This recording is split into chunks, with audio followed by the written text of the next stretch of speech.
Hello students. तो आज हम लोग करते हैं वसंत के 12वें पाठ सुदामा चरित का भावार्थ और प्रश्नोत्तर। सुदामा चरित नरोत्तम दास द्वारा रचित एक बहुत सुंदर कविता है जिसमें श्री कृष्ण और सुदामा की मित्रता के विषय में विस्तार से बताया गया है। प्रथम पद्यांश में वर्णन है कि किस प्रकार से सुदामा श्री कृष्ण के पास द्वारका आते हैं सहायता लेने के लिए, और वहाँ द्वारपाल सुदामा को रोक लेता है और श्री कृष्ण को अंदर जाकर बताता है कि एक बहुत दुर्बल किस प्रकार का ब्राह्मण उनसे मिलने के लिए बाहर खड़ा हुआ है। तो प्रथम पद्यांश देखते हैं। शीस पगा न जगा तन में, प्रभु जाने को आही बसे के ही ग्रामा, धोती फटी सी लटी दुपटी अरु पाए उपान को नहीं सामा। तो यहाँ पर जो द्वारपाल है वो सुदामा की वेशभूषा का वर्णन श्री कृष्ण के सामने कर रहा है। तो वो क्या बता रहा है कि देखो कृष्ण, एक महाराज, एक ऐसा व्यक्ति, एक ऐसा दुर्बल ब्राह्मण बाहर खड़ा हुआ है। कैसा? जिसके शीश पर पग नहीं है, अर्थात सिर पर पगड़ी नहीं है, झगा तन में तन पर कुर्ता नहीं है, और जाने को आही बसे के ही ग्रामा, प्रभु मैं ये भी नहीं जानता कि वो किस ग्राम से आया हुआ है। धोती फटी सी लटी दुपटी अरु पाए उपान को नहीं सामा। और उसने कैसी पहनी है? धोती बड़ी फटी हुई सी धोती पहनी हुई है और उसके अंगवस्त्र भी फटे हुए हैं, और पाए उपान को नहीं सामा, यानी उसके पैरों में जूतों का भी कहीं अता पता नहीं है, यानी पैरों में भी जूते चप्पल इत्यादि भी कुछ धारण नहीं किया हुआ है। द्वार खड़ो द्विज दुर्बल एक रहियो चकिसो वसुधाभिरामा। कह रहा इस प्रकार का एक बहुत ही दुर्बल द्विज यानी ब्राह्मण खड़ा हुआ है हमारे द्वार पे, और जो कि महल की धरती की सुंदरता को बड़ी आश्चर्यचकित होकर निहार रहा है। पूछत दीन दयाल को धाम, बतावत अपनो नाम सुदामा।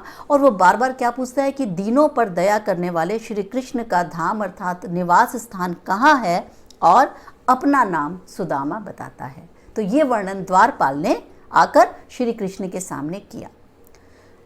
जो द्वितीय पद्यांश है उसमें ये बताया गया है। द्वितीय पद्यांश प्रारंभ करते हैं। ऐसे बेहाल बिवाइन सो पग कंटक जाल लगे पुनि जोए, हाय महादुख पायो सखा तुम आए इतई न किते दिन खोए। यह इस पद्यांश में यह बताया गया है कि किस प्रकार से कृष्ण का कोमल हृदय सुदामा की दीन दशा देखकर बहुत दुखी हो गया। तो कृष्ण ने क्या किया? वो दौड़कर गए और सुदामा को अपने महल में लाए और अपने सिंहासन पर बिठाकर किस प्रकार से वो उनको निहार रहे हैं।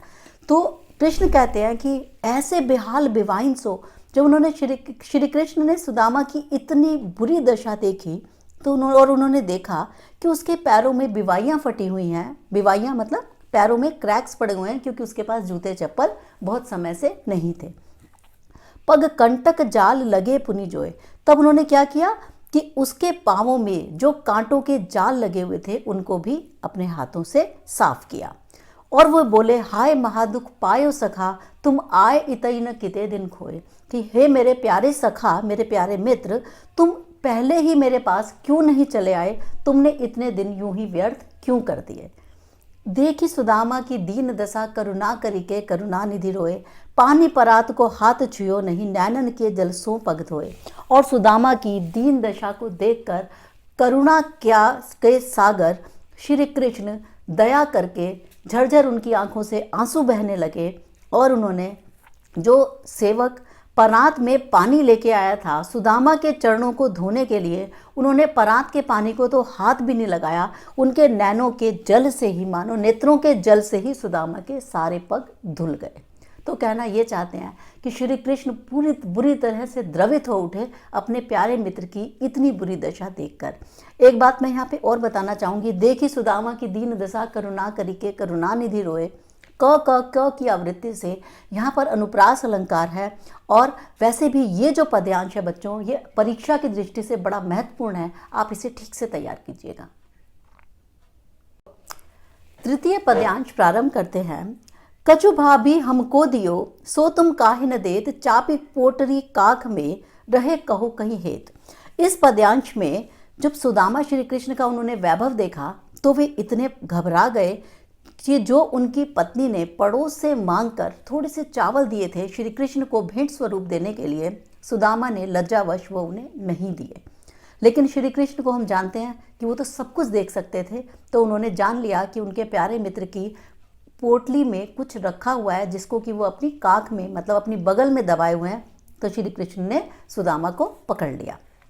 तो बोले, कछु भाभी हमको दियो सो तुम काहे न देत, कि देखो सुदामा, कुछ ना कुछ तो भाभी ने हमारे लिए भेंट स्वरूप जरूर भेजा है, सो तुम काहे न देत, वो तुम मुझे क्यों नहीं दे रहे हो। चापी पोटरी कांख में रहे कहो कहीं हेत, कि अब जो उनके भेंट की पोटली में जो उन्होंने मुझे बांध के दिया है वो तुम अपनी बगल में छुपाए हुए हो और तुम मुझे किस भी उद्देश्य से ये नहीं दे रहे हो। आगे चना गुरु मात दये तब, तुम चाबी हमें नहीं दीने, श्याम कहियो मुस्काए सुदाम असो, चोरी की बान में हूँ जो प्रवीणे। कह रहा, अब उनको अपनी एक बचपन की घटना याद आती है कि पहले जब एक बार गुरु माता ने श्री कृष्ण और सुदामा दोनों को चने खाने के लिए दिए थे, लेकिन सुदामा ने सोचा कि क्यों ना मैं अकेले ही वो चने खा लूँ। तो जब श्री कृष्ण ने उनसे पूछा कि भाई क्यों, तुम कुछ चबा रहे हो, तो उन्होंने कहा कि नहीं नहीं, मुझे तो बहुत ठंड लग रही है। तो ये उस घटना का उल्लेख है इस पंक्ति में। उसने कहा पहले भी गुरु माता ने चने दिए थे हमें खाने को दोनों के लिए, लेकिन तुमने क्या किया, तुम चाबी हमें नहीं दे रहे, अकेले तुम खुद ही खा गए सारे और मुझे नहीं दिया था। श्याम कहियो मुस्काए सुदामा सो, चोरी की बान में हो जो प्रवीणे। तो श्याम श्री कृष्ण सुदामा से मुस्कुरा के कहते हैं, तुम चोरी की बान मतलब आदत, प्रवीण मने कुशल, तुम चोरी की आदत में तो बचपन से ही बड़े कुशल हो। पोटरी कांख में चापी रहे तुम, खोलत ना ही सुधारस भीने। और ये जो तुमने पोटली अपनी कांख में छुपा रखी है और इसके भीतर जो अमृत के समान रस है वो तुम खोल के मुझे नहीं खिला रहे हो। पाछली बानी अजौन तजो, तुम तैसे ही भाभी के तंदुल कीने। पिछली आदतें, बानी मने आदत, पिछली आदतें अजो न तजो, आज तक तुमने नहीं त्यागी हैं, वैसे ही मेरी भाभी के तंदुल अर्थात चावल के साथ भी यही करना चाहते हो, अर्थात चावल मुझे न देकर भेंट स्वरूप अकेले ही उन्हें हड़प कर लेना चाहते हो। आइए तो इसका चौथा पद्यांश प्रारंभ करते हैं।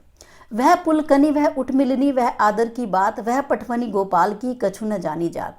यहाँ ये संदर्भ है कि जब सुदामा श्री कृष्ण से मिले, वो कृष्ण उनसे बड़े प्यार से मिले, लेकिन जब वो वापस जाने लगे तो कृष्ण ने उनको भेंट स्वरूप कुछ भी नहीं दिया। अब जब भेंट स्वरूप कुछ नहीं दिया तो सुदामा तो बहुत दरिद्र थे, तो उन्हें बहुत लज्जा आई कि वो श्री कृष्ण के पास क्यों आए, और श्री कृष्ण पर क्रोध भी आया, श्री कृष्ण पर, अपनी पत्नी पर, कि उसने उन्हें वहाँ क्यों भेजा और वे गोपाल ने उनकी मदद क्यों नहीं की। वह पुलकनी वह उठ मिलनी वह आदर की बात, वह पटवनी गोपाल की कछु न जानी जात। अब सुदामा रास्ते में सोचते सोचते जा रहे हैं कि वह पुलकनी वह उठ मिलनी, वह श्री कृष्ण का मेरे से पुलक के बहुत प्रसन्नता पूर्वक मिलना, उठ मिलनी मतलब खुद आए, आदर, वह आदर की बात और मेरा इतना आदर सत्कार किया। वह पटवनी गोपाल की कछु न जानी जात, कह रहा, लेकिन जो उसने मुझे विदाई दी है, पटवनी, वह जो विदाई दी है गोपाल ने मुझे कुछ भी बात समझ में नहीं आ रही। घर घर कर ओढ़त फिरे तनक दही के काज, कहा भयो जो अब भयो हरि को राज समाज। अब उन्हें कृष्ण पे क्रोध आ रहा है। जैसे हमें अपने किसी साधारण मित्र पे क्रोध आता है तो हम सोचते हैं कि हाँ पहले बचपन में तो ये ऐसा ही था, तो इसी प्रकार से साधारण मनुष्य की तरह बात कर रहे हैं कि ना ये कृष्ण क्या था, घर घर कर ओढ़त फिरे, जरा जरा सी तनक दही के का, जरा जरा सी दही के लिए घर घर में कभी चोरियां करता था और कभी मांगता फिरता था। कहा भयो जो अब भयो हरि को राज समाज की, तो क्या हो गया जो आज इसका इतना बड़ा राज्य साम्राज्य हो गया, यानी ये इतने बड़े द्वारका का राजा बन गया, तो कौन सी बात हो गई।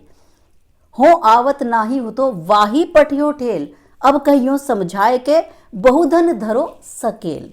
कह रहा और मैं तो आ भी नहीं रहा था, हो आवत नहीं, मैं नहीं आ रहा था, वाही पटियो ठेल, वो मेरी पत्नी उसने मुझे जबरदस्ती ठेल के जबरदस्ती करके यहाँ भेज दिया था। अब कहियो समझाए के, अब मैं घर जाके उसे समझा के कहूँगा कि कृष्ण ने मुझे बहुत सारा धन दिया है, ले धरो सकेल मतलब उसको अब संभाल के रख ले। तो क्या कृष्ण ने उनको धन दिया है? धन नहीं दिया है। इसीलिए सुदामा बहुत क्रोधित हैं, बहुत दुखी हैं और वो सोच रहे हैं कि कृष्ण का मेरे को जो विदाई देना है, किस तरीके के ढंग से उन्होंने मुझे विदाई दी है, मेरी समझ में नहीं आ रहा है। 5वें पद्यांश का अर्थ करते हैं। यहाँ पर उस चीज का वर्णन है कि कृष्ण ने क्या किया कि प्रत्यक्ष रूप से यानी डायरेक्टली सुदामा को कुछ नहीं दिया, लेकिन अप्रत्यक्ष रूप से इनडायरेक्टली उनकी पूरी मदद कर दी।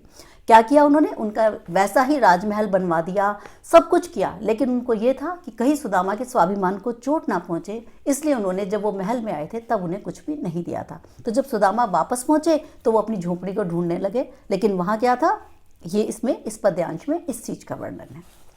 वैसो ही राज समाज बने गजबाजी घने मन संभ्रम छायो, कैदू पर्यो कहूँ मारक भूली के फिर के मैं अब द्वारका आयो। अब ये कह रहे जब वो वहां आया तो उसने देखा वैसा ही राज, वैसा ही समाज, सब कुछ वैसा ही था जैसा वो श्री कृष्ण के द्वारका में देख कर आए थे। गजबाजी घने मन संभ्रम छायो, और जब उन्होंने देखा बड़े बड़े हाथी खड़े हैं वहाँ, बाजे बजे, ये क्या हो रहा है, तो उसने सोचा कहीं मेरे मन में भ्रम तो नहीं छा गया कि कहीं मैं द्वारका में अभी देख के आया हूँ, तो कहीं मैं वापस कैंधो पर्यो कहूँ मार्ग भूल के, कर कहीं मैं रास्ता भूल के मैं फिर के अब द्वारिका आयो, कहीं मैं घूम फिर के दोबारा से द्वारका तो नहीं आ गया। भोन बिलोकी बे को मन लोचत, सोचत ही सब गांव मंझायो। तो भोन मतलब पूरे भवन को, बिलोकी बे मतलब देखते देखते, मन लोचत मन में सोचते सोचते उसने सारा गांव घूम लिया। और पूछत पांडे फिरे सब सो, और जो पंडित है सुदामा हमारा, वो सबसे पूछता फिर रहा है, पर झोपड़ी को कहूँ खोज न पायो कि मेरी झोपड़ी कहाँ है, मेरी झोपड़ी कहाँ है, लेकिन झोपड़ी को वो कहीं भी खोज नहीं पाया। अर्थात श्री कृष्ण ने जैसा उनका राज समाज था वैसा ही राज समाज अपने प्रिय मित्र सुदामा का भी बनवा दिया, इस वजह से उसको अपनी झोपड़ी नहीं मिल रही है। अंतिम पद्यांश पढ़ते हैं इसका।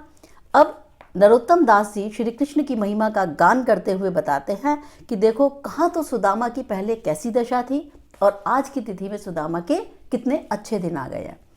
कह वह टूटी से छानी हती, कह कंचन के अब धाम सुहावत, कह पग में पनही नहती, कह ले गजराज ठाड़े महावत। कह रहे कहाँ तो वो टूटी सी उनकी झोपड़ी हुआ करती थी और कहाँ कंचन यानी कहाँ अब सोने के महल वहाँ पर विराजमान है, कहाँ वो सुहा रहे हैं। कह पग में पनही नहती, कहाँ तो पैरों में पहनने के लिए जूते चप्पल भी उपलब्ध नहीं थे, और कहाँ जहाँ वो एक आवाज़ देते हैं तो महावत अपना हाथी लेकर उनके लिए खड़ा है कि किस प्रकार से सुदामा राजा जी आए और वो हाथी पर बैठे। भूमि कठोर पर रात कटे, कह कोमल सेज पे नींद न आवत। कहाँ तो कठोर भूमियों पर रातें कटा करती थी, यानी उसके पास अच्छा बिस्तर, कुछ भी अच्छे पलंग उपलब्ध नहीं थे, और कहाँ आज सुदामा की ये दशा हो गई है कि उसको कोमल गद्दों पर भी, सेज पर भी नींद नहीं आती है।